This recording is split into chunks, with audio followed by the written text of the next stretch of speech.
Over to women's hoops now. There's a team in the Commonwealth that are Saints on the court, but the Thomas More Saints won't let you confuse kindness with weakness. The Saints, led by Sydney Moss, the daughter of former NFL star Randy Moss, are 26-0, and as Kaci reports, they're one of the favorites to go all the way in Division III. The Thomas More women's basketball team is one of few undefeated teams left in the entire country.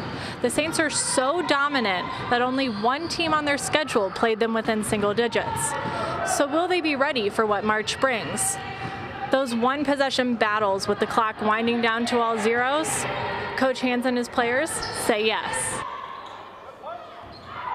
Meet Saints leading scorer, Sydney Moss. She also leads the country in scoring.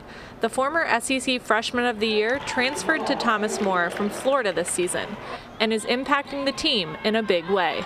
Well, I think with having Sydney, she just makes everybody around her better, and having her presence on the floor. She is a difference maker.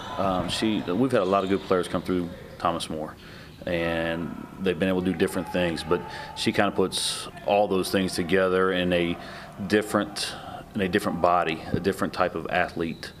It's clear to see in the box scores and in game film, Moss hasn't been truly challenged by a defense this year. That'll change in March. So is there another level to Sydney Moss that will come out against the country's top defenses? Yes, there is. I can answer that real easy. We talked about that a couple weeks ago, she and I, and she's got another year to get to yet. You know, I don't know what percentage she's playing at, but it's not 100 and it's not 90.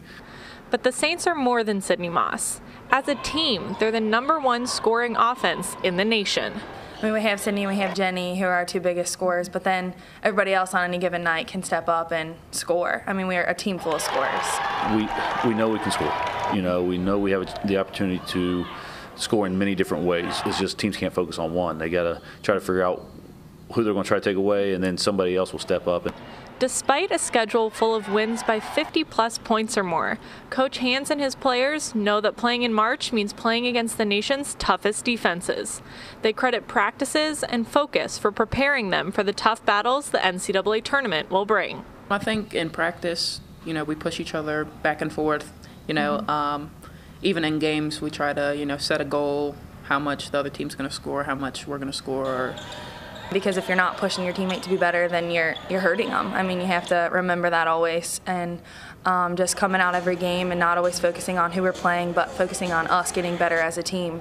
And being bounced from the NCAA tournament in the first weekend last year has served as motivation and a constant reminder of a feeling they don't want back.